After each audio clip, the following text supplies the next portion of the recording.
I'm Dave Reaver.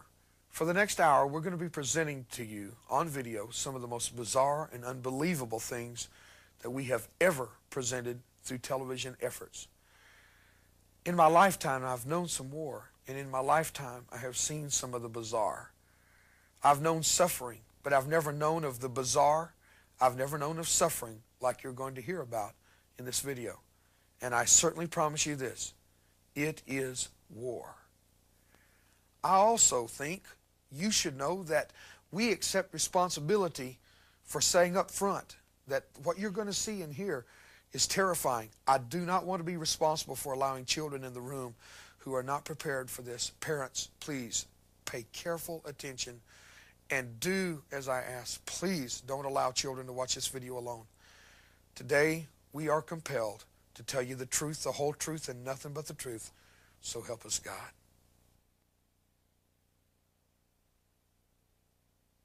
I've been out now for 14 years. I've only been able to laugh, and this is a serious statement. I've only been able to laugh out loud for about 10 years now. As people remember these experiences, they gag, they are nauseous, their entire body remembers what it was like to be there, to see this, to participate in this, to have this done to them. It's not a game. They really believe this. They believe Satan is on their side, and they will hurt you. The rituals that we went through, they're horrendous, they're horrifying to anyone on the outside that even dares dream that something like this could take place.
The darkness of Satanism is spreading rapidly today, especially among young people. We see the graffiti symbols everywhere, the evil influences bearing down on teenagers, in the music, and in their lifestyles. The dimensions of this phenomenon have become alarming. In this metroplex, it's my estimate that there's approximately 40,000 practicing Satanists in the metroplex. That does not include pagan organizations, Druids, Wiccans, which are of the right-hand path of witchcraft, not the left-hand path. Dabbling in the occult in its various aspects in this metroplex would have to be over 100,000 individuals. Now that's a conservative estimate. It's not going on in the schools to hear them tell, you know, they're wearing blinders. It's hard to get them to realize it's going on. The teachers are more cooperative because they will call. If they find notes or they hear something going on, they will call us. Our department is getting more involved in the last 8 or 9 months because we've been getting calls from people that said, we didn't know who to report these things to.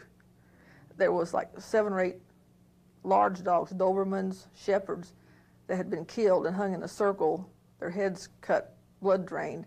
And the guy said, well, that happened 6 months ago, but we didn't know who to report it to. 85% of the teenagers in high school in Western Europe have been exposed to hardcore Satanism. That's an unbelievable figure.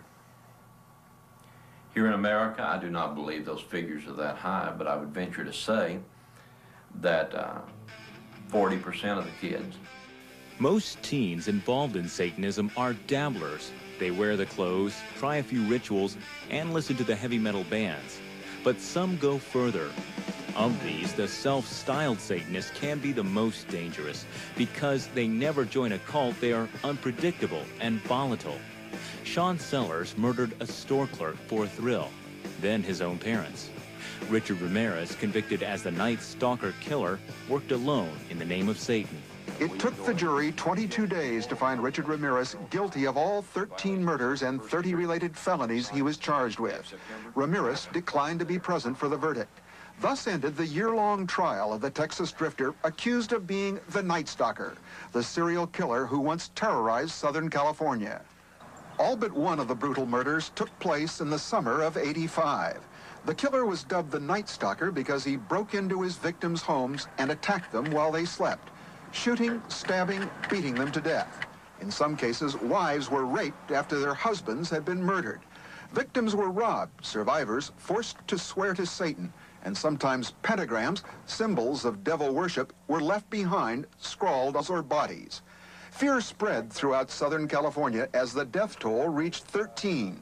I'm very upset. It's frightening and I'm scared. Everybody is real edgy. We have diligently tried to lock all the doors and windows. Gun sales doubled. A hunt was launched for the man in the police sketch. And Richard Ramirez was finally captured by an angry mob in an East Los Angeles Hispanic neighborhood. Hail Satan. In court, Ramirez was defiant. A guard said Ramirez posted pictures of a victim in his jail cell, declaring, "There is blood behind the Night Stalker." Defense attorneys said Ramirez was a victim of mistaken identity, but witnesses and fingerprints tied him to the murders and ultimately sealed his conviction. Now the court will decide the fate of Ramirez, whether he's sentenced to death or life in prison.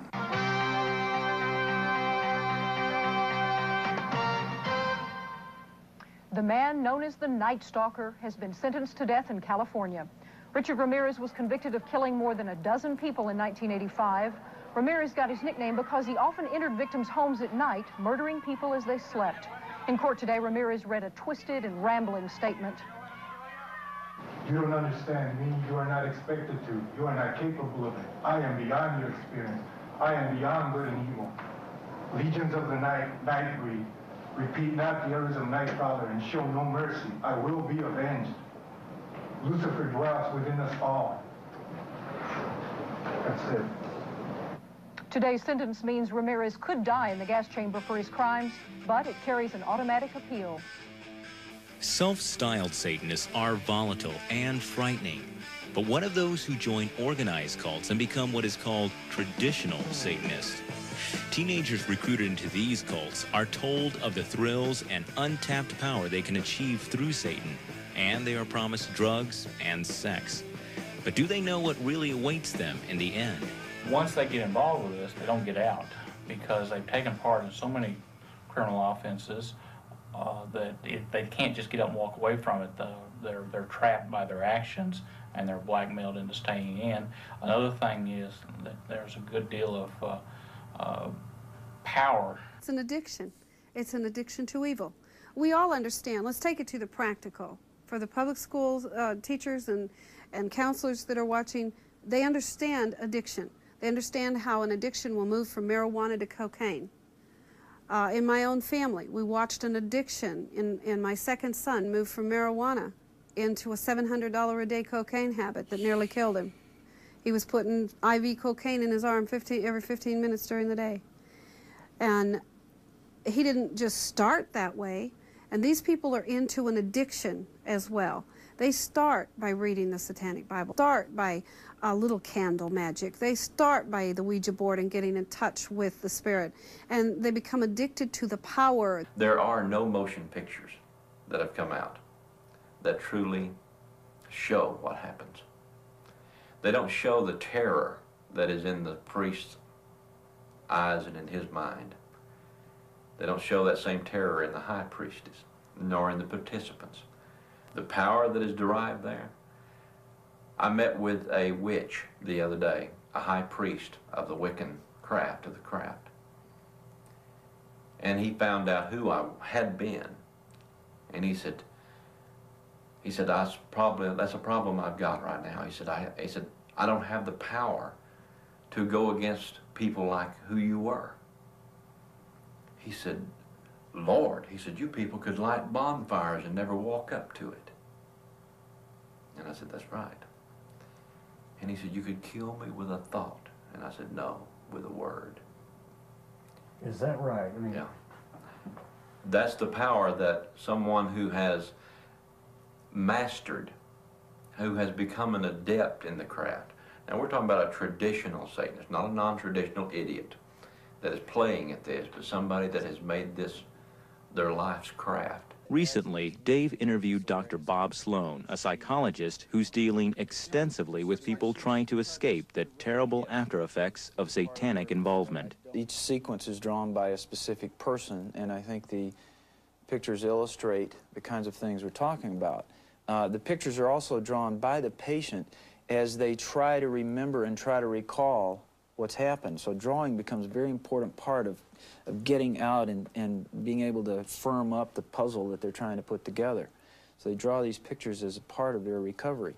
As you can see here, there are certain steps that are followed. It's not a random kind of thing that they carry out on a whim. There's specific steps that they follow in preparing a small child to be initiated into the cult.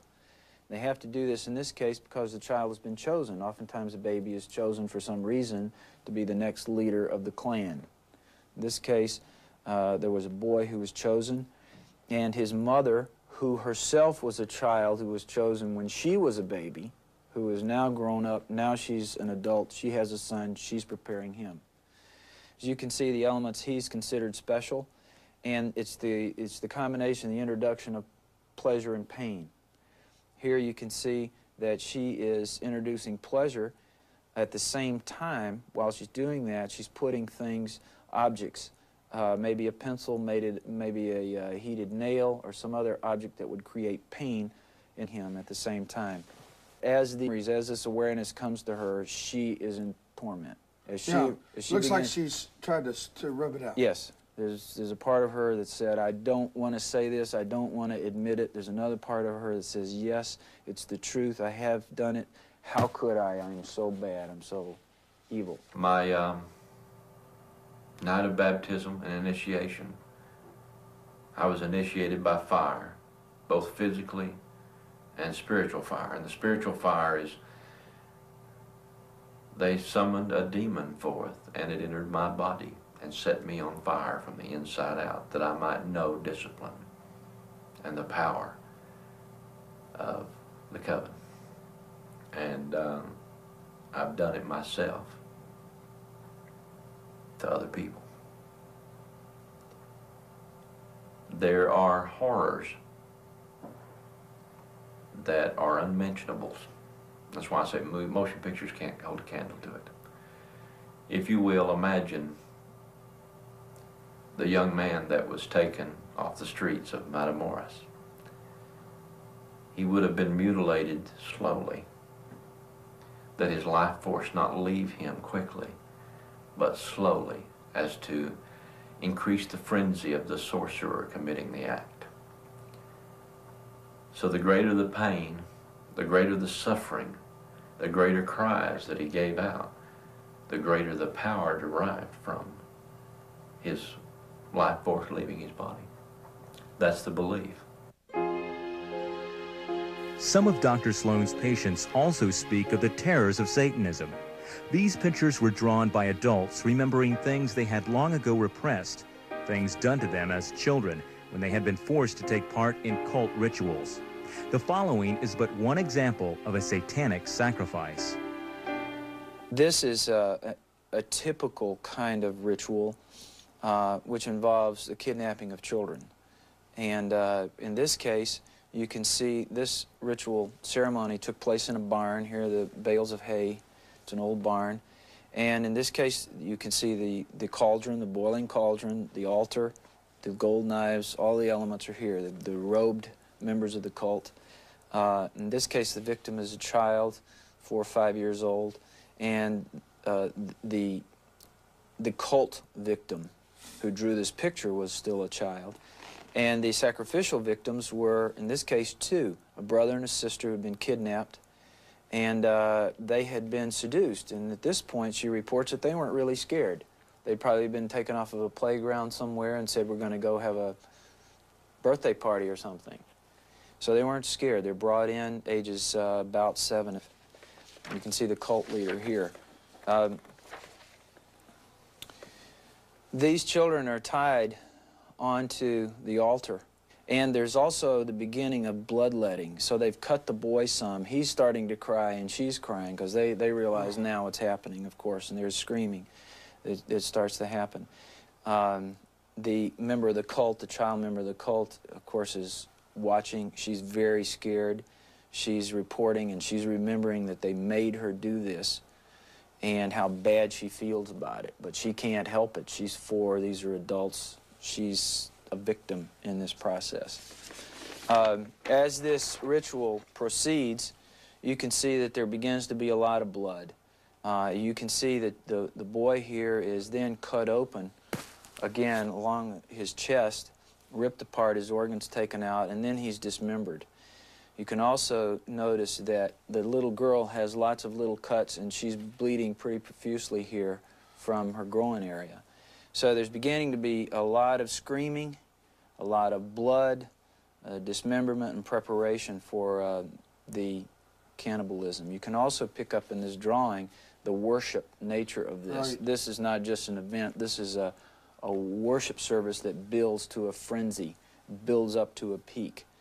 And this, of course, is, as this person wrote here, preparation for the human stew.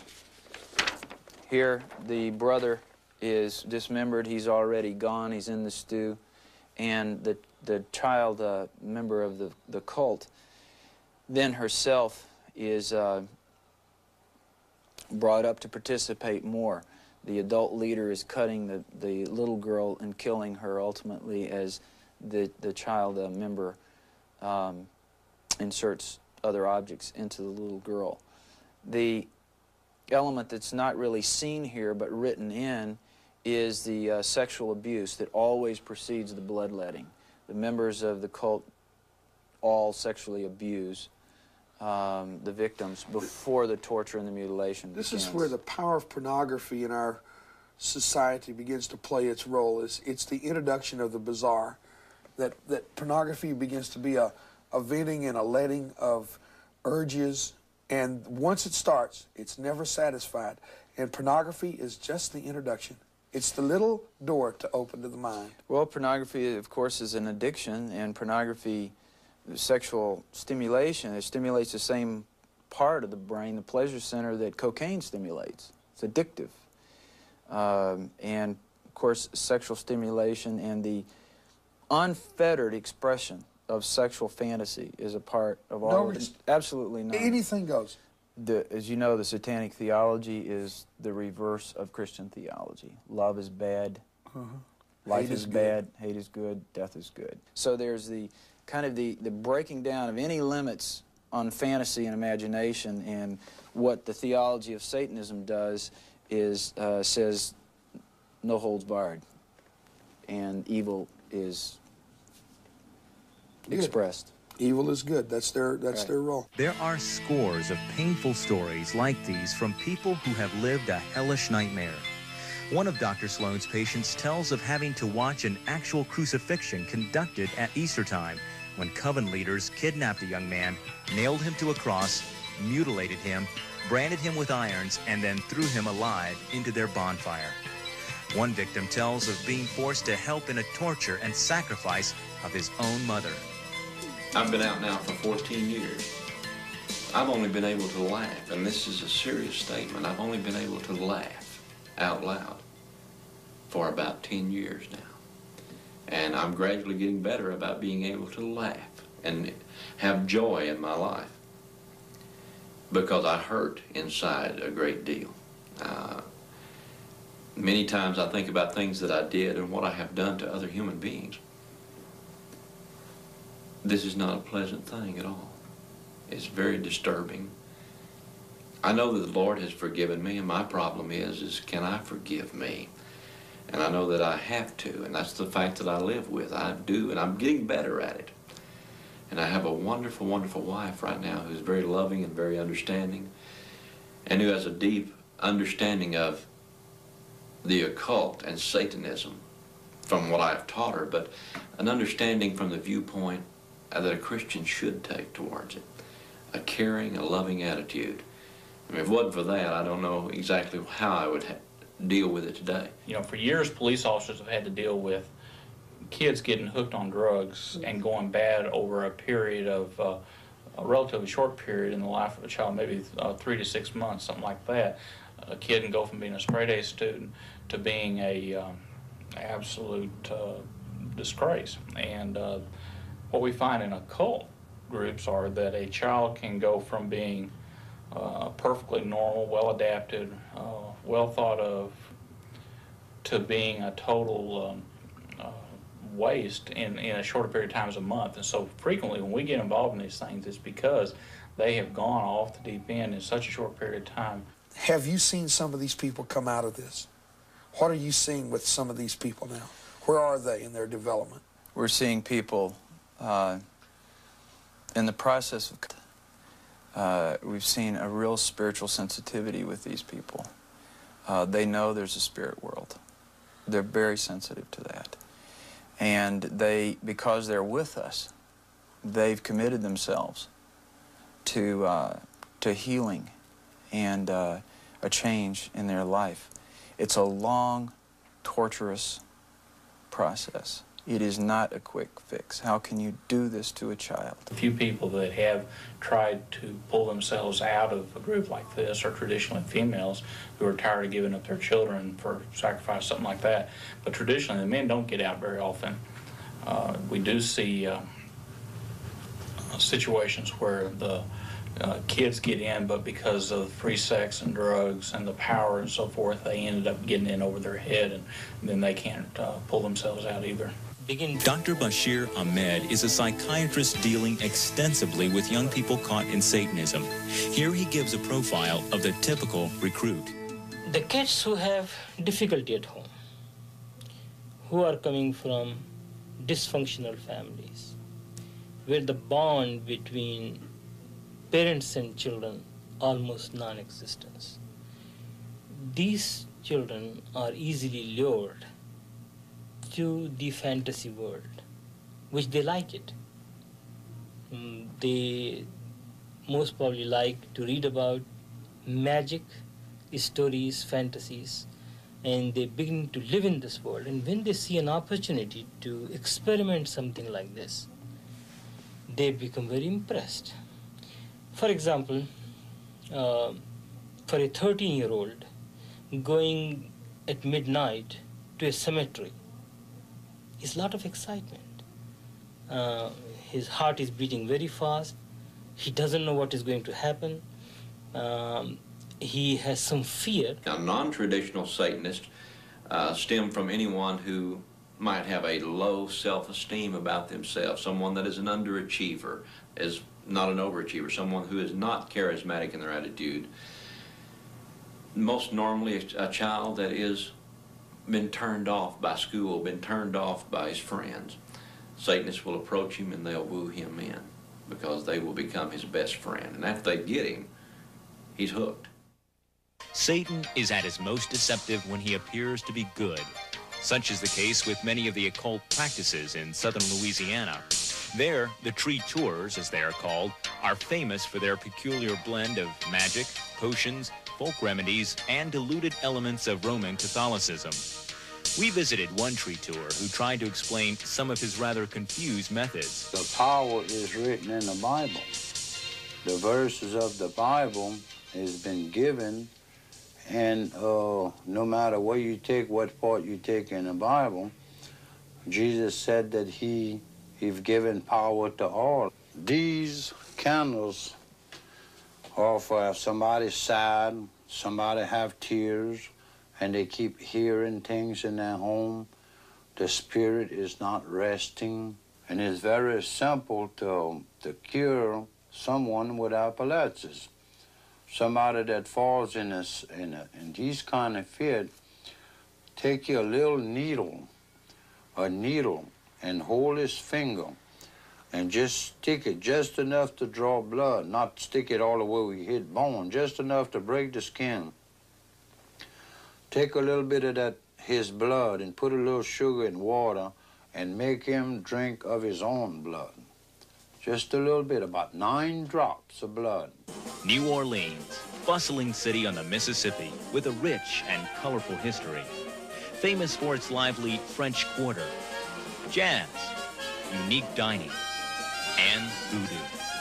Though most voodoo practitioners live in the swampy backwaters of lower Louisiana, some have set up shop in the French Quarter. One of the most famous voodoo houses is owned by Chicken Man, who recently granted us an interview. He turned out to be more promoter than magician. Why do they call you the Chicken Man? Well, I'm the voodoo king of New Orleans, and I do my voodoo rituals out in the bayou on my island. I use live chickens and live snakes. What kind of rituals do you do, or what is it supposed to do?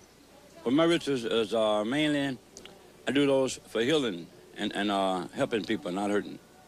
That's the main purpose. And I do a lot of it, use a lot of it for keeping the kids off of drugs. You know, drugs is getting real bad now. Well, what kind of rituals do you do for drugs, or that? Explain just some of the rituals a little bit. Well, I get pieces of seeds from the bayou. And at night, we do our rituals, put all the seeds in a big circle. And while the drums are playing, we put energy into those seeds. And I pass them out to the kids to carry in their pocket. And when they think about going on drugs, they'll put that seed in their hand. Not all Louisiana tree tours stay with the good magic, however. Fahrenberg, a pastor who continually confronts their oft-feared work, explains black magic. I have a man in the church right now that when he first started coming, this man was blackmailing him that if he didn't pay him so much a month, that he was going to put hex and voodoo on him. And this man was in such fear that I literally had to tell this man, to tell that man, if he did it again, I was going to the DA's office. That's what I'm saying. If the people stand up and let these people know that they're going to be exposed, this man quit blackmailing this guy when I threatened to go to the DA with it. Law enforcement officials are just now beginning to learn about cult crime and how to investigate satanic rituals. The slaughter in Matamoros helped to awaken the nation to a growing nightmare. Matamoros is not finished. It's the beginning. It's the tip of a very, very large iceberg. And we're going to hear more of Matamoros. And the lady that was taken into custody, who she claims that she had no foreknowledge of these events, did not participate, I would venture to say she fits the exact profile of being the high priestess of this cult, as well as being the one in complete authority and in charge, not the Godfather. He was under her direct command. I think that our authorities here in the state of Texas have somewhat downplayed and may have missed the boat with her. The Mexican authorities have not missed the boat. They have her keyed in exactly who she is. And it's up to the authorities here to listen to them, pay attention to what they're saying. One Mexico authority down there stated that she exhibited 3 distinct personalities, one of which is this kind, sweetheart, all-American girl attitude. Another one that she exhibited is one that growls and bites and kicks and spits. She exhibits a third one that exhibits tremendous authority and power. That's why I say she probably is. She exhibits the type of personality and the type of demeanor and so forth of an individual that would be in power. People don't want to believe the unbelievable. Vicki Caldwell has been investigating cult crimes for the sheriff's office in Putnam County, Florida, and during the past few months has noticed an increase in activity among satanic groups. I got interested about 4 years ago because a friend of mine up in Ohio, her son got involved and he tried to kill himself and kill his parents. And so I've been studying it since I came with the department. It's been about 1.5 years. I have noticed an increase around here with the teenagers. What kind of things do you see? Most of your self-styled Satanists, your dabblers, drugs, heavy metal music, role-playing games, animal mutilations. In August of 1986, we had a double murder in which 2 teenage Parkers were found shot quite a number of times in a rural parking lot of a development which was going up.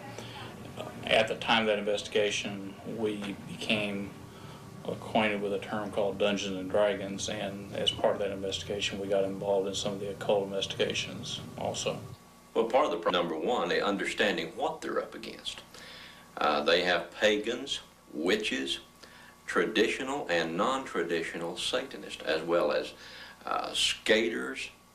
They have skinheads, freaks, pops. They've got everything under the sun that they're not truly understanding the relationships between each and every one of them, as well as which are criminal and which are not criminal. Who's violent, who is not, who can be expected to turn violent. Someone necessarily calling themselves a Satanist isn't necessarily so. It's a new era for law enforcement, just like when drugs started, it was new. Computer crime is new. People are starting now to realize that there is something else out there. A lot of cases are being reopened because of that. Well, I've been a police officer for 15 years, and probably during that entire 15 years, I have seen things which we now label as ritualistic in nature, but never recognized it. One young woman's body was found, what appeared to be a brutal rape case that culminated in the stabbing of the victim, was left by law enforcement agencies that way with no further clues. However, upon her chest was Z-E-N across her chest in her own blood. It made no sense to them. It made no sense because they're not Satanist. That Z-E-N is the name of a demon, and his name is not Zen, by the way. It is Zad-In, Zadin. And that demonic entity is who she was sacrificed to, and had they known that, it would have led them in the direction of searching for a Satanist. The most frightening fact of all is that Satanists today have encroached into every level of society, a dangerous and unseen force. Lawyers, politicians, police officers, and this is very shocking at how many police officers, how many officials are actually practicing Satanist. And this is one of the other problems that we have in dealing with the crimes, is the crimes themselves are snuffed out. They're hushed up. Or if a crime is known to be in progress, it's very difficult to get anybody to respond to it because of things that are blocked within the judicial system. By Satanists? By Satanists. These people are in every strata of society. We're talking doctors, we're talking lawyers, we're talking a lot of Christian ministers who preach a sermon perhaps on Sunday morning and are involved in satanic rituals the night before. We're talking elders and Sunday school superintendents. I'm mentioning the cases that I am aware of. And as you've studied this yourself and read the literature, you know that people at every level and every profession, successful business people, psychologists, doctors, law enforcement people, are involved in this kind of thing. It's unnerving. We've had notes written about Satan on walls in schools. You know, that my God's better than your God and all this. We had one note, you're welcome to a bloodbath ritual. I'll be there at 11:54 for the gatekeeper of hell to appear. Bring your set clothes or black sheets. This is what's going on in basically the schools. Usually, it's very secretive. As far as the kids go, you know, they don't know anything. They haven't done anything. Parents usually think, my kid just going through a phase. Invited to a party, he couldn't believe that it had happened to him. Well, how could someone so nice and someone so cool really want to be his friend? You see, it started out just talking about power that comes from within. Soon pentagrams, satanic metal jams, and the evil to no end. 'Cause they're caught in the satanic web. And just like a spider, he has trapped them. They try to run and break free, but to no avail.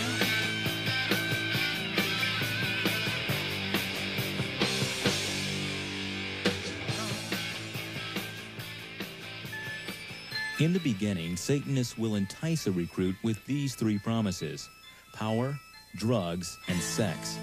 Most teenagers recruited into Satanism are boys, drawn by the violent images and rituals and by the fear they can cause in others. Yet without heavy involvement in drugs, most of these recruits would not be able to go on. Most of the time, like I said, there's drugs involved. Just because you're taking drugs does not necessarily mean you're into Satanism. But 9 times out of 10, Satanists are into drugs. I have not seen in my practice any adolescent who have gone to the cult activity without using drugs. As a non-traditionalist begins to get deeper into drugs and more deeper into his known craft and seeking after the powers, he loses sight of reality completely. You're no longer dealing with human beings as you and I know them. Yvonne Peterson tells this tragic story of one girl who committed a heinous crime in the name of Satan. And I think parents need to hear this, that she needed somebody to talk to, and her parents were too busy. She was the oldest of 6, and she was their babysitter, their dishwasher, and their house cleaner. And they didn't have time for her. I'm going to call her Diane for the book, okay? And that's not a real name, but she was a very intelligent, pretty little girl of 12 years old. She went to a party and she met a young man, which we'll call him Steve, okay? He's 16. And Steve told her he would listen to her and he would pay attention. Now this is not fiction. This isn't something I read in a book. I sat with this little girl as she cried her eyes out, as she walked through the memories of the past 2 years, the things that she had done to her and had to do to other people. He told her, I'll listen to you. And he gave her a marijuana cigarette. And they went outside and sat under the tree and they talked. And then he began to tell her how pretty she was and how much he needed to be around her and how fascinating she was.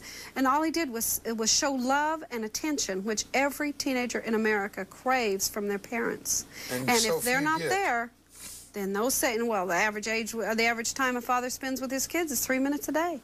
That's sad. 3 minutes a day. That's incredible. And so he told her, Steve told Diane, I'll take care of you, we'll be boyfriend, girlfriend, and they developed their relationship over the next 6 months. He also developed her drug habit because now she was hooked on cocaine. Okay, at the end of the 6 months, he told her that he was a Satanist priest and that she was being recruited and that she would be initiated into his coven of Satanists. She kept a diary. At one point, she said, "Where has that innocent child gone? Will I ever know her again?" Speaking of herself.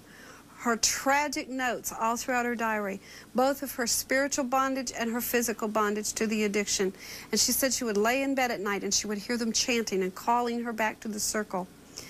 And then on August the 1st, 3 years ago, she was led into a cemetery. And if I might have your permission, I'd like to read from her hand the memories of that night. Please do. I found out that we were having our cult ceremony in the cemetery. That wasn't as shocking as when I found out that Steve and me were going to be married into the cult. Anyway, it was fantastic. The moon was perfectly round and it wasn't even cold. By the black candles, which were primarily used for light, we went through the ceremony of eternal slavery to each other. We cut our tongues and we let the blood pour into each other's mouths. It was nirvana. We were one blood, one being. Rosalie passed the sacred vial around and we performed the ritual of extending ourselves. Bright colors and lightning flashed streaks through the sky.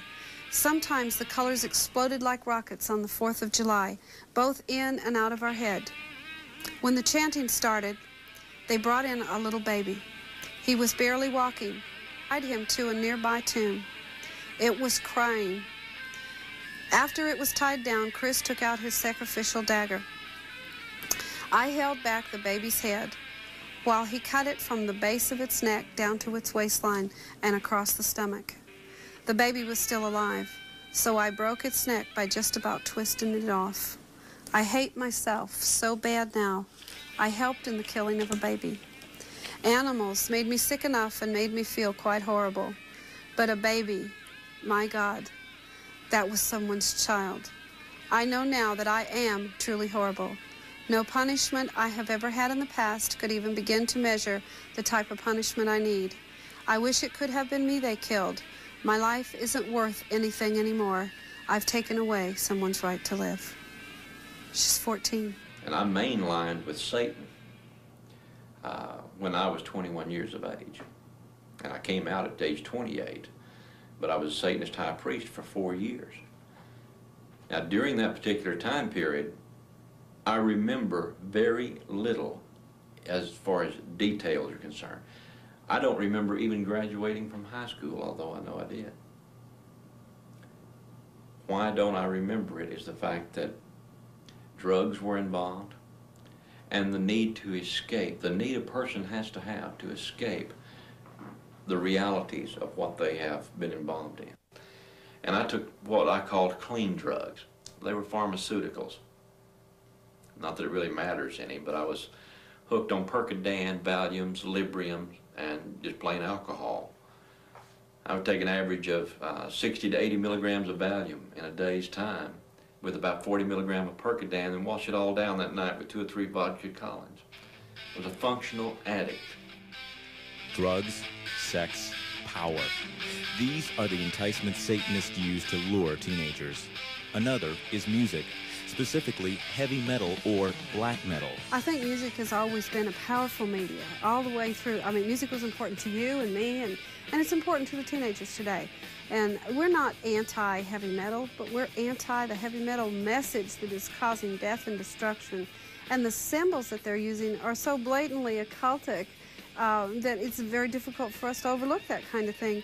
For instance, if we take the album cover from Slayer's album, Rain and Blood, it depicts a message to young people that maybe consciously they don't receive, but subconsciously they're receiving this message. On the front of this album cover, Satan is depicted as a goat, which is very familiar to the Satanists. They know that that would be, the goat would represent Satan.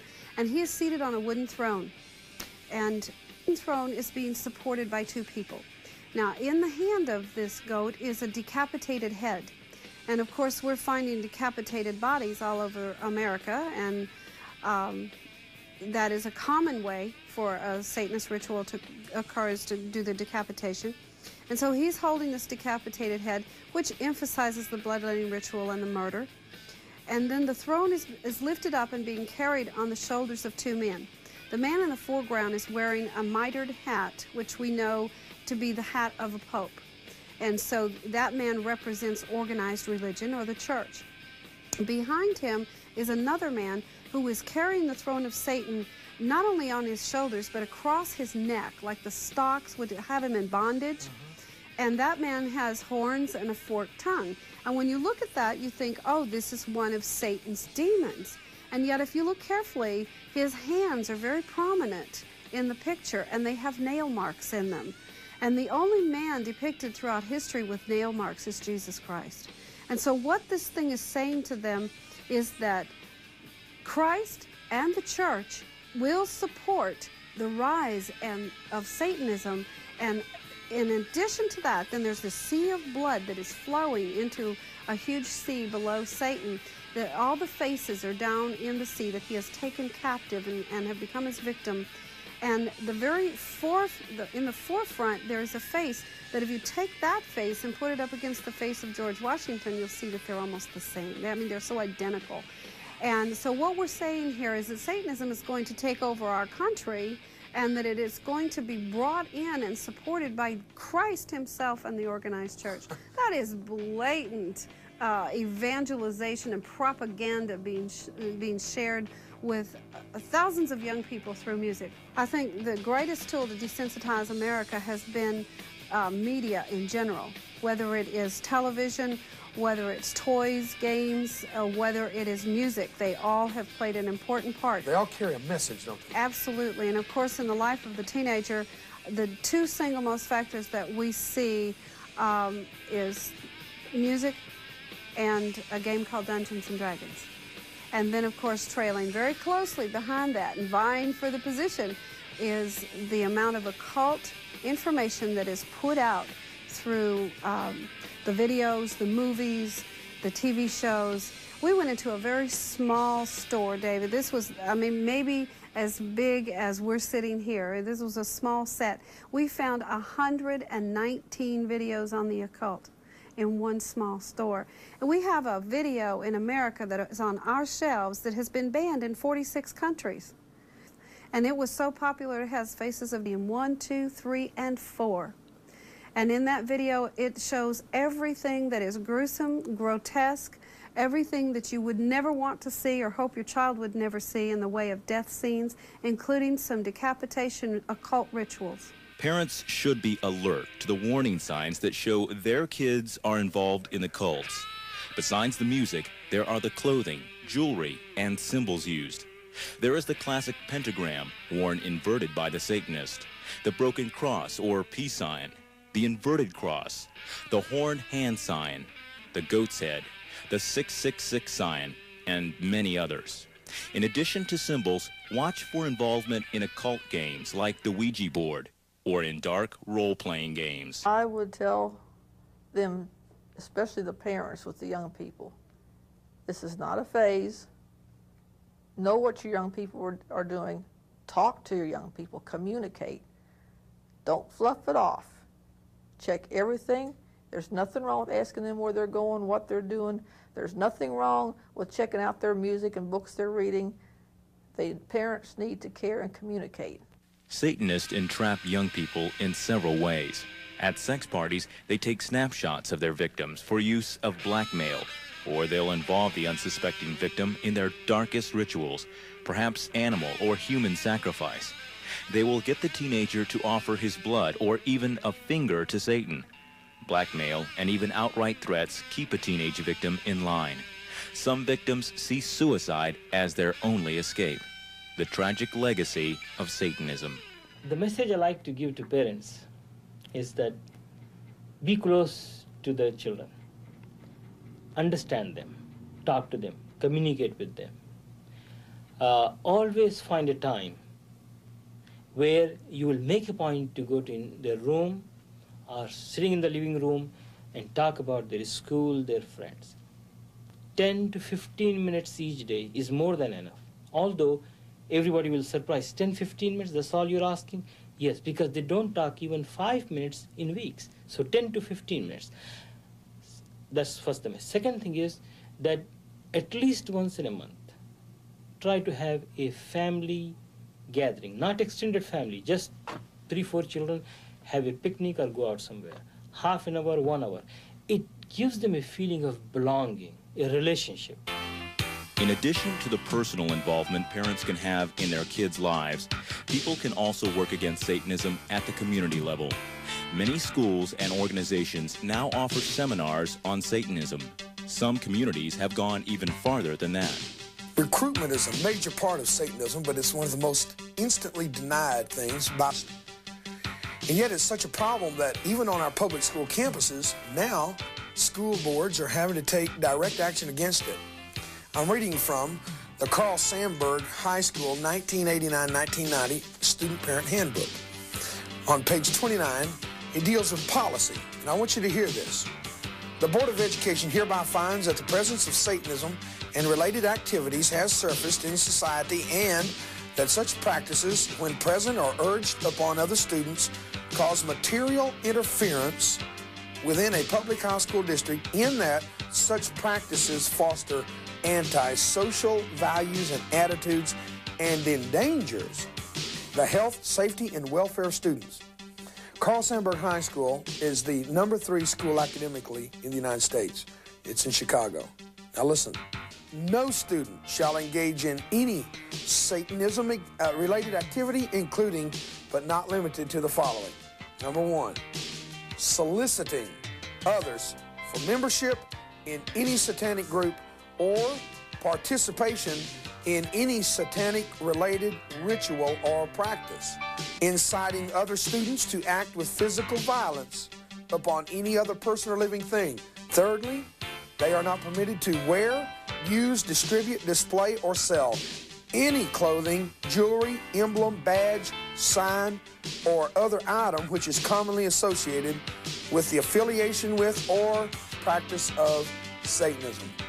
What I'm trying to say to you is these 3 areas of recruitment high school campuses, military bases, daycare centers. I'm most obviously connected with, first, the high school campus, and then secondly, the military base.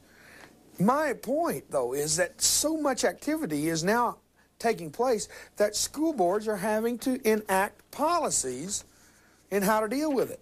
This isn't relegated to the big city of Chicago only. Here's something you should see from a town in our community, Arlington, Texas. Well, this Halloween, you might see a scarecrow in the halls of Arlington schools, but you won't see kids wearing scary costumes.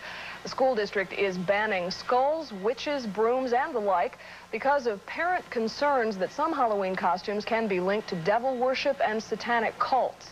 Channel 4's Ken Capps has more on that story. Playful screams on Arlington playgrounds mean back to school and recess. But there won't be any shrieks or screams by these kids clothed in goblin garb this Halloween. Ghosts and skeletons and other scary characters are expelled.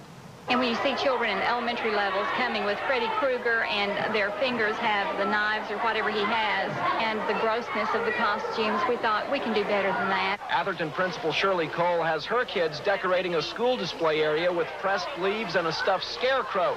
Autumn, not Halloween, will be emphasized. Kids in Arlington will still dress up on October 31st, but they'll be playing the parts of their favorite book characters. October is book month. Which will do two things.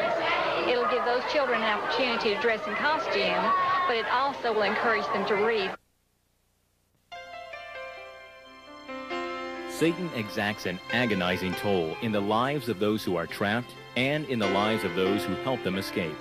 Yet those we have interviewed expressed a profound hope for those who want to escape. You have your rehabilitation and your counselors, but it's going to take something stronger in some of these cases. And a good old-fashioned prayer meeting wouldn't hurt anything. There's hope for me, there's hope for everyone. I don't care what the situation. So the number one importance is the cohesive relationship among the family members. In the kid who has some belief in God, I think he is much more protected. Because there's a God and because there's a cross, there's hope. And that's not a second-handed hope. I had a choice to make, and I chose life. I knew I was about to die and that I was going to hell. What the Satanist is looking for in the long term, he's looking for God. He's looking for that thing that he can worship. And until he finds it, until he gets reconciliation with what he's looking for, then there is no freedom.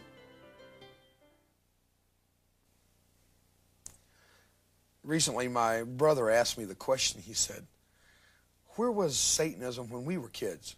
Why didn't we get into it? Why didn't we know about it? It really is a more recent phenomenon on the social life of the students and the kids of America.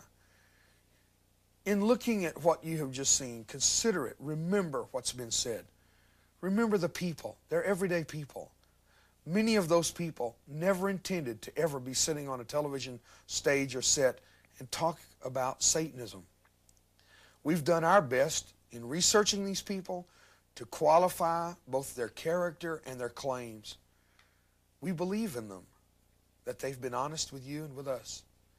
I've asked my brother to join me and give a few of his thoughts on what he's seen. A man I hold in great esteem.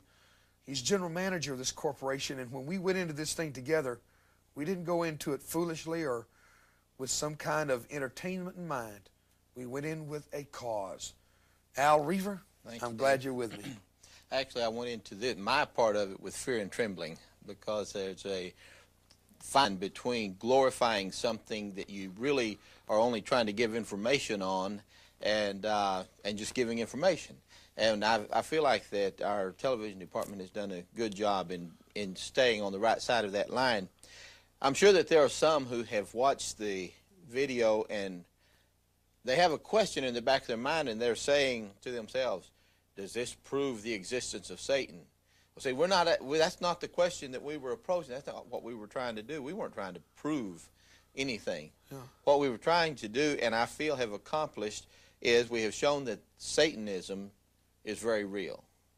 The consequences of Satanism are very real. There are really hurting people because of the presence and the activities of Satanism. Now, where a person goes with that is something that they're going to have to deal with internally. They're going to have to ask themselves some very serious questions. But the signs, the evidences, the things that are going on around, and especially on high school campuses, things that I've seen where normally I just drive onto a school campus, you know, and let my teenager out and drive off. The other day I drove onto the campus and I looked over, and under a tree was a large group of young people, all of them, every single one of them dressed in black. And I thought, there's no reason for that unless, you know, and then it clicked. There's probably something going on. Did you know, Dave, I watched it over a period of days, and one day as I drove by, I saw two boys there fighting.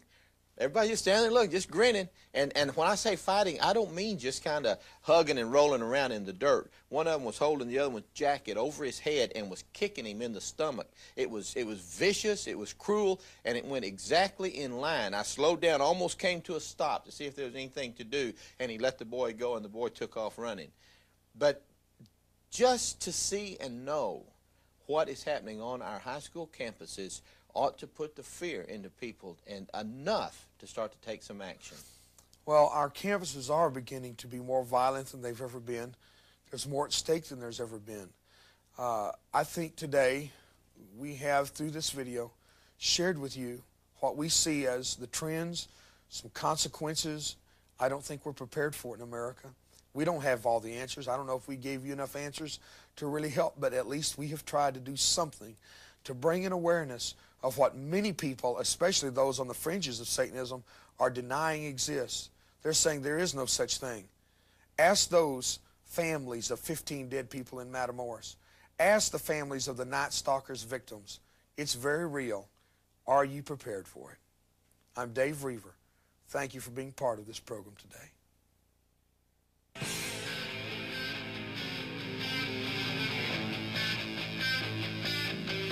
Pretty young girl in a strange new world of power and deceit. All the sex and highs of controlling life seem so exciting. But now she's one more two with a baby boy, and they are telling her the truth. That the purest safest sacrifice is a child still in you. They're caught in the satanic web, and just like a spider, he has trapped them. They try to run and break free, but to no avail. And only Jesus Christ can free them from the living hell. And only Jesus Christ can free them from the living hell. Yes, only Jesus Christ can free them from the living hell.